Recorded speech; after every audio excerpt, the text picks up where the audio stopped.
Welcome to Mufti Muhammad Nadeem Hussaini official YouTube channel. Mufti صاحب کے channel کو سبسکرائب کریں تاکہ ہر آنے والی ویڈیو سے باخبر رہیں۔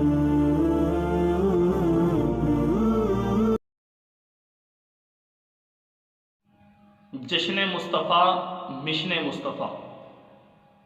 میرے بھائی دوستوں، کی محمد سے وفا تو نے تو ہم تیرے ہیں، یہ جہاں چیز ہے کیا لوح و قلم تیرے ہیں۔ محمد صلی اللہ علیہ وسلم، محمد کی غلامی دین حق کی شرط اول ہے۔ محمد صلی اللہ علیہ وسلم کی غلامی دین حق کی شرط اول ہے۔ اگر اسی میں ہو کچھ خامی تو سب کچھ نامکمل ہے۔ میرے دوستو، نبی اکرم صلی اللہ علیہ وسلم دنیا میں آئے تو پیغمبر صلی اللہ علیہ وسلم کی آمد کے ساتھ دو چیزیں سامنے آتی ہیں۔ نمبر 1 جشن مصطفیٰ، نمبر 2 مشن مصطفیٰ۔ ایک ہے پیغمبر کا جشن، ایک ہے پیغمبر کا مشن۔ پیغمبر کا جشن لوگوں نے منا لیا، ٹھیک ہے۔ جب نبی علیہ السلام دنیا میں تشریف لائے تھے تو پیغمبر کے آنے کی خوشی لوگوں نے منائی، لیکن پیغمبر صلی اللہ علیہ وسلم دنیا میں آئے تھے، جب دنیا میں آئے اور آنے کے بعد دنیا میں زندگی گزاری ہے تو اللہ رب العالمین نے اپنے محبوب کو مشن دیا، ایک مشن دیا، وہ ہے مشن مصطفیٰ۔ ایک ہے پیغمبر کا جشن۔ اگر پیغمبر کا جشن جو ہے اس کو لے لیا جائے، جشن کا معنی خوشی، تو پیغمبر صلی اللہ علیہ وسلم نے دنیا میں آ کر اپنا جشن کیا بتایا ہمیں کہ بھئی میرا جشن کیسے مناؤ؟ کہیں کسی کتاب کے اندر، بخاری، مسلم، صحاح ستہ کے کسی کتاب میں، دیگر احادیث کے اندر، کسی بھی کتاب کے اندر کہیں پہ پیغمبر کی اس جشن کے منانے کے کہیں پہ ثبوت ہے اس کا؟ مقصد میرا کہنے کا یہ ہے کہ پیغمبر صلی اللہ علیہ وسلم نے اگر قرآن ہمیں دیا صحابہ کے ذریعے سے تو گویا پیغمبر نے مکمل دین دیا ہے ہمیں۔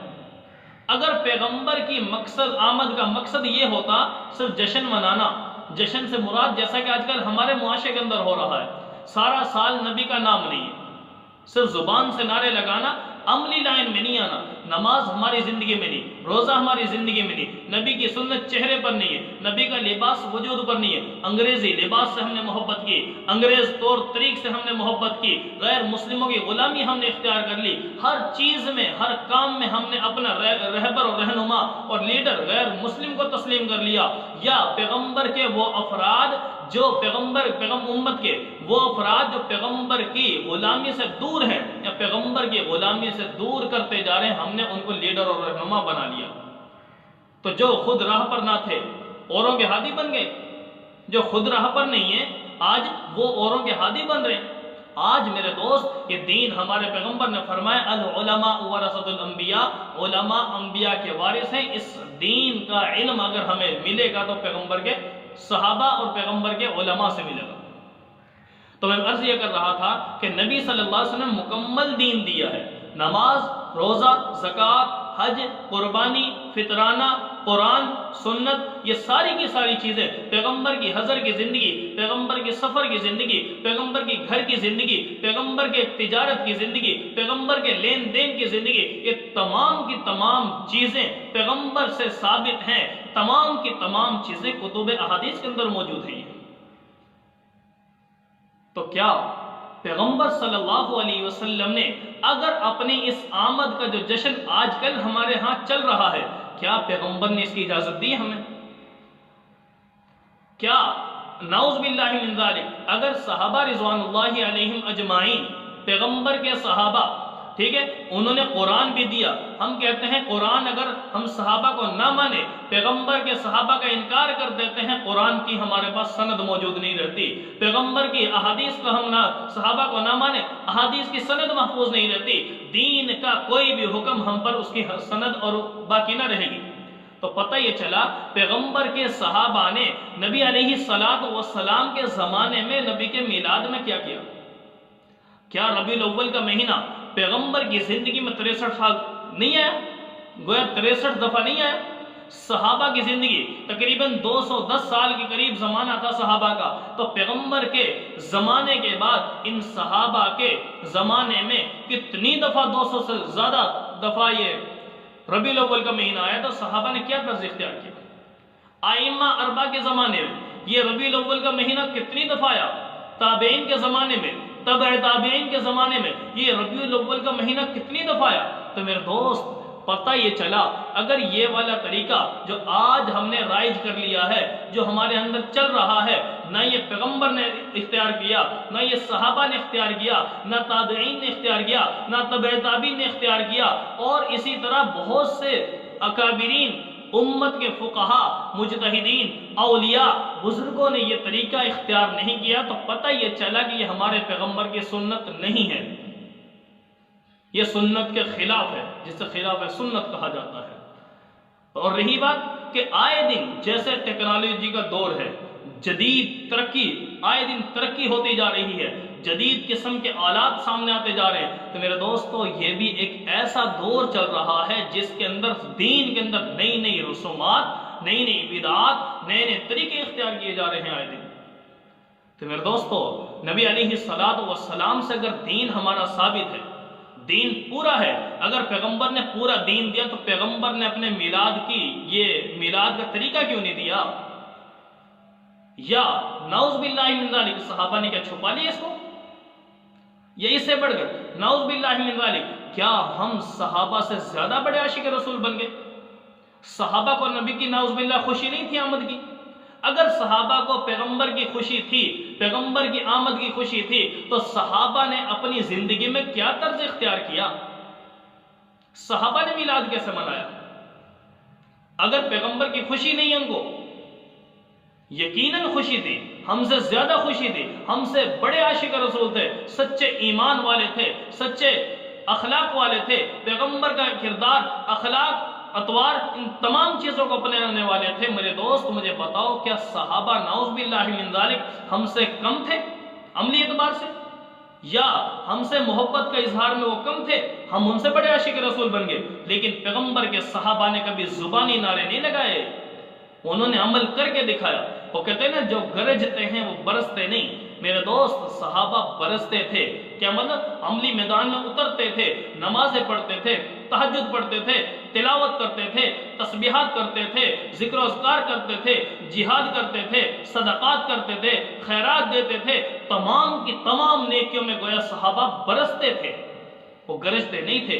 اور آج میرے مسلمان کا معاملہ کیا ہے؟ میرا مسلمان صرف گرجتا ہے، برستا نہیں ہے۔ کیا میں عاشق رسول ہوں، میرے مصطفیٰ کے ساتھ مجھے پیار ہے، مجھے محبت ہے، بار بار صرف زبانی نعرے لگائے جا رہے ہیں، صرف گرج ہے، جیسا بادل گرجتا ہے نا بس، جو برستا نہیں ہے۔ تو فرمایا وہ آج میرے مسلمان کا حال ہو چکا ہے کہ زبانی سب نعرے لگاتا ہے، نبی سے محبت کے دعوے کرتا ہے، نبی کا کلمہ پڑھتا ہے، لیکن کلمہ کے بعد نہ نماز پڑھتا ہے، نہ زکوٰۃ دیتا ہے، نہ روزہ رکھتا ہے، نہ قرآن کھولتا ہے، نہ اپنی اولاد کو پیغمبر کا فرمان سکھاتا ہے، نہ مسجد کو آباد کرتا ہے، نہ مدارس کو آباد کرتا ہے، پیغمبر کی تعلیم کے قریب نہیں جاتا، پیغمبر کی سنت کے قریب نہیں جاتا، پیغمبر کی زندگی کے قریب نہیں جاتا، پیغمبر کے ساتھ بغاوت کر رہا ہے، پیغمبر سے عملی اعتبار سے دشمنی کر رہا ہے۔ ان تمام چیزوں کے باوجود میرے دوستو آج مجھے بتاؤ کیا پھر بھی ہم صحابہ سے اوپر چلے گئے؟